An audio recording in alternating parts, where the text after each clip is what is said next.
Hello friend, ZC by Nitish sir के online class में आपका स्वागत है।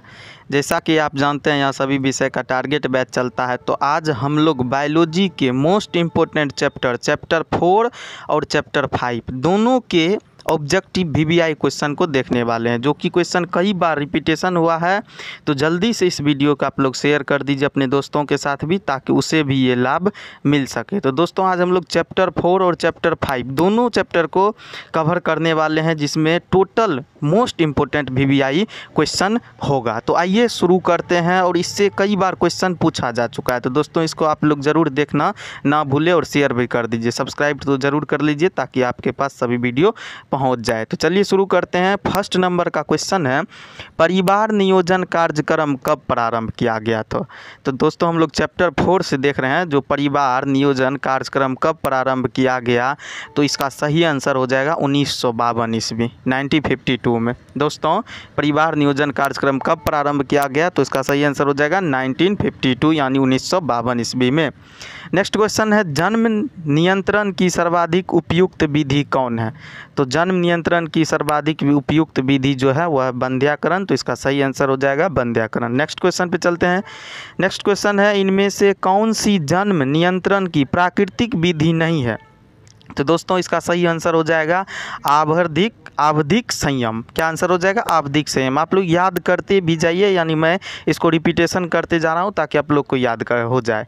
4 नंबर का क्वेश्चन है, मादा में मुख्य गर्भ निरोधक किसे रोकती है। तो दोस्तों यहाँ क्वेश्चन कह रहा है, क्वेश्चन को ध्यानपूर्वक समझिए। क्वेश्चन कह रहा है मादा में मुख्य गर्भ निरोधक किसे रोकती है। तो इसका सही आंसर हो जाएगा योनि में शुक्राणु के प्रवेश को। तो दोस्तों मुख्य गर्भ निरोधक जो होता है वो योनि में शुक्राणु के प्रवेश को रोक देती है। ठीक है, आप लोग समझ रहे हैं। 5 नंबर का क्वेश्चन है, भारत में प्रथम जनगणना प्रारंभ कब हुई थी। तो दोस्तों भारत में प्रथम जनगणना प्रारंभ जो हुआ था 1872 ईस्वी में हुआ था।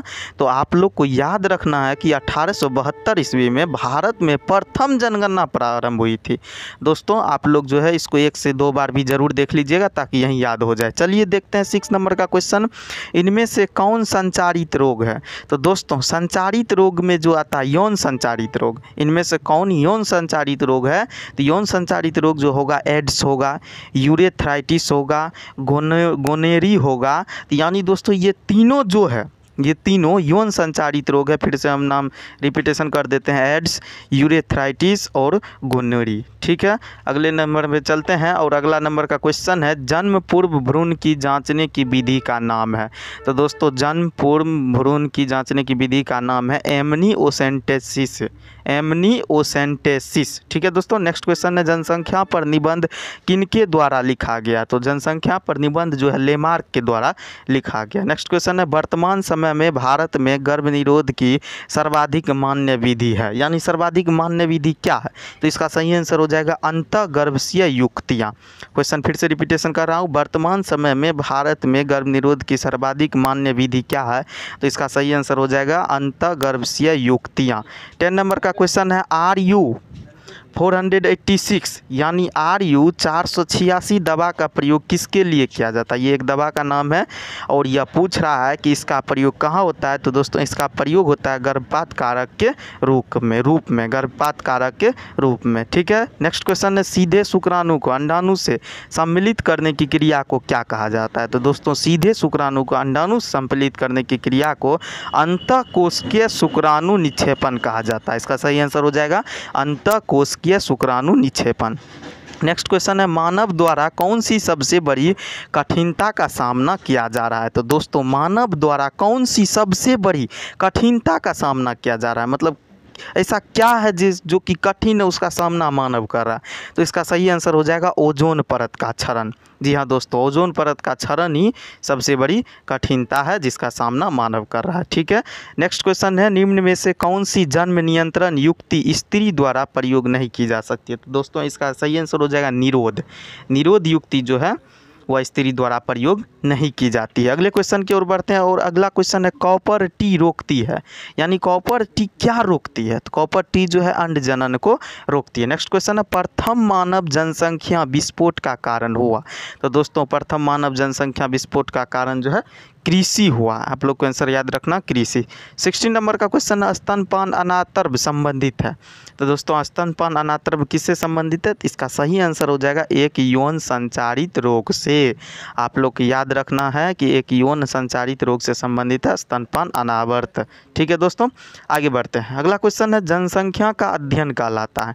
तो दोस्तों जनसंख्या का अध्ययन जो होता है डेमोग्राफी कहलाता है। तो आप लोग को याद रखना डेमोग्राफी जनसंख्या का अध्ययन है। ठीक है, मादा में मुख्य गर्भ निरोधक किसे रोकता है? तो इसका आंसर याद रखना अंडोत्सर्ग। अंडोत्सर्ग। ठीक है दोस्तों, मादा में मुख्य गर्भ निरोधक किसे रोकता है? तो अंडोत्सर्ग को।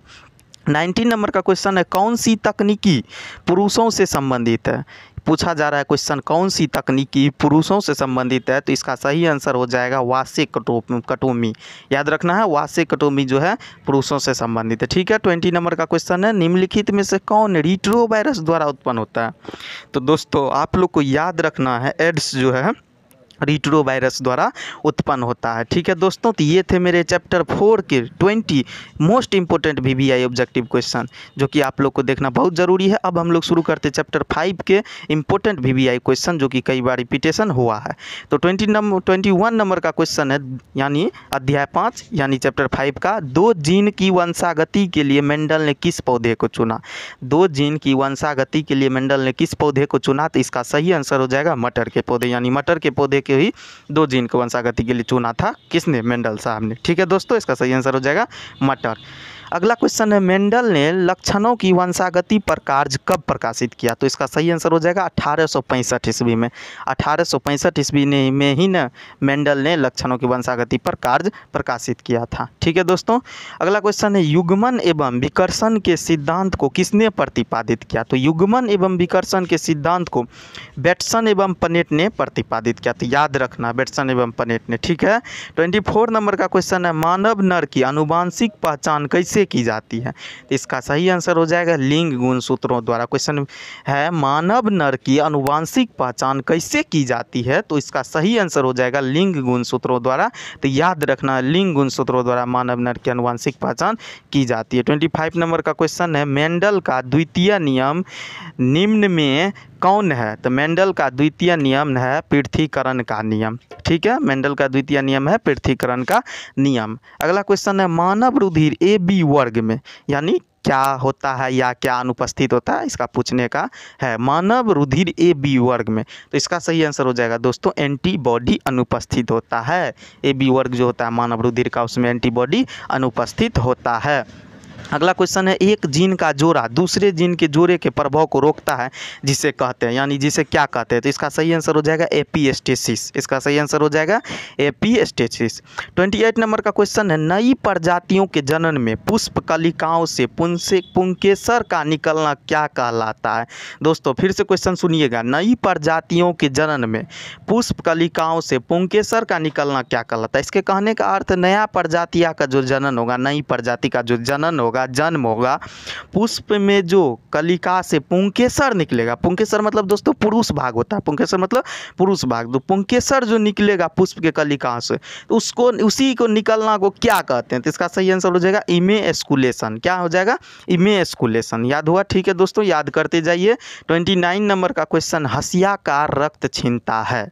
हसियाकार रक्त छीनता है तो इसका सही आंसर हो जाएगा ऑटोसोमल अनुवांशिक रोग। तो दोस्तों हसियाकार रक्त छीनता जो है ऑटोसोमल अनुवांशिक रोग है। ठीक है, 30 नंबर का क्वेश्चन अगर सामान्य पुरुष की शादी हीमोफीलिया को वाहक स्त्री से हो तो इन दोनों से उत्पन्न नर संतान की क्या स्थिति होगी? दोस्तों क्वेश्चन पूछ रहा है कि अगर सामान्य यानी एक नॉर्मल पुरुष यानी ठीक ठाक पुरुष के जो है शादी एक हीमोफीलिया को वाहक स्त्री यानी जिस स्त्री को बीमारी है हीमोफीलिया की, ठीक है, उससे उसका शादी यदि करा दिया जाए तो उससे जो उत्पन्न नर संतान होगा यानी उसका जो बेटा होगा उसमें क्या स्थिति होगी बीमारी का? तो दोस्तों बीमारी का जो स्थिति होगा 50% सामान्य होगा, 50% रोगग्रस्त होगा। यानी 50% ठीक ठाक होगा, 50% में रोग होगा। चलिए अगले क्वेश्चन की ओर ओर बढ़ते हैं। अगला क्वेश्चन, कानों पर बाल की बहुलता जीन पाया जाता है। तो दोस्तों कानों पर जो बाल होता है उसका जीन कहाँ पाया जाता है? तो उसका सही आंसर हो जाएगा वाई क्रोमोसोम पर। क्वेश्चन फिर से सुनिए, कानों पर बाल की बहुलता जीन पाया जाता है यानी कहाँ पर पाया जाता है? तो इसका सही आंसर हो जाएगा वाई क्रोमोसोम पर, याद रखना है। 32 नंबर का क्वेश्चन है कि मनुष्य में लिंग निर्धारण किसके द्वारा होता है? दोस्तों इसका सही आंसर हो जाएगा लिंग गुणसूत्रों के विशिष्ट संयोग द्वारा। मनुष्य में लिंग निर्धारण किसके द्वारा होता है? तो इसका सही आंसर हो जाएगा लिंग गुणसूत्रों के विशिष्ट संयोग द्वारा। और एक इस पर और क्वेश्चन पूछा जाता है जो मतलब लिंग निर्धारण यानी बेटा है या बेटी है, बेटा हुआ या बेटी हुआ, यह किसके कारण होता है? तो इसका सही इसके लिए कौन जिम्मेदार है? तो इसके लिए उसका पिता जिम्मेदार होता है, ये भी आप लोग को याद रखना। अगले क्वेश्चन की ओर बढ़ते हैं। अगला क्वेश्चन, वर्णांधता में रोगी पहचान नहीं कर पाता, यानी दोस्तों वर्णांधता जिसको बीमारी हो जाता है उसमें रोगी क्या पहचान नहीं कर पाता है? तो इसका सही आंसर हो जाएगा लाल तथा हरे रंग की। लाल तथा हरे रंग की पहचान रोगी नहीं कर पाएगा जब उसको वर्णांधता हो जाएगा। ठीक है दोस्तों, अगले क्वेश्चन की ओर बढ़ते हैं। रक्त समूह में होता है, यानी रक्त समूह में क्या होता है? तो प्रतिजन ए और प्रतिरक्षी बी, प्रतिजन ए और प्रतिरक्षी बी। अगले क्वेश्चन की ओर बढ़ते हैं। किसी परिवार की अनेक पीढ़ियों के लक्षणों का विश्लेषण कहलाता है? किसी परिवार की अनेक पीढ़ियों के लक्षणों का विश्लेषण क्या कहलाता है? तो इसका सही आंसर हो जाएगा वंशावली विश्लेषण। क्या हो जाएगा? वंशावली विश्लेषण। वाई गुणसूत्र पर स्थित जीन है यानी वाई गुणसूत्र पर स्थित जीन है यानी क्या है? ठीक है, तो इसका सही आंसर हो जाएगा लिंग संलग्न जीन। क्या होगा दोस्तों? लिंग संलग्न जीन। नेक्स्ट क्वेश्चन है, मेंडल के नियम का एक अपवाद क्या है? तो दोस्तों मेंडल के नियम का अपवाद संलग्नता है। आप लोग को याद रखना है कि मेंडल के नियम का एक अपवाद संलग्नता है। नेक्स्ट क्वेश्चन है, उस वैज्ञानिक का नाम क्या है जिसने वंशागति का नियम दिया? तो दोस्तों ग्रेगर जॉन मेंडल जो है, यानी उसको ग्रेगर जॉन मेंडल भी बोल सकते हैं, ग्रेगर मेंडल भी बोल सकते हैं और मेंडल साहब भी बोल सकते हैं। उसी ने, वही वैज्ञानिक ने वंशागति का जो है नियम दिए। ठीक है, अगले क्वेश्चन की ओर बढ़ते हैं और अगला क्वेश्चन है, मेंडल के प्रयोगों में विपरीत लक्षणों की जोड़ी को क्या कहा जाता है? तो इसका सही आंसर हो जाएगा एलील। एलील जो है विपरीत लक्षणों की जोड़ी को कहा जाता है, वो भी मेंडल के प्रयोग में। ठीक है दोस्तों, नेक्स्ट क्वेश्चन है और लास्ट क्वेश्चन, मनुष्य में गुणसूत्र की संख्या कितनी होती है? तो मनुष्य में जो होता है 44 + XY होगा, इसका सही आंसर हो जाएगा। तो दोस्तों ऐसे ही वीडियो पाने के लिए आप मेरे चैनल को सब्सक्राइब कर लीजिए ताकि सभी वीडियो आपके पास पहुंच जाए। और आगे हम फिर से जो है मतलब जो चैप्टर बचा हुआ सभी को एक ही वीडियो में हम इम्पोर्टेंट VVI जो होगा ऑब्जेक्टिव बनाकर दे देंगे। तब जो है मिसलेनियस चालू करेंगे। तो आप लोग मेरे चैनल को ज़रूर सब्सक्राइब कर लीजिए और दोस्तों को भी भेज दीजिए। Thank you.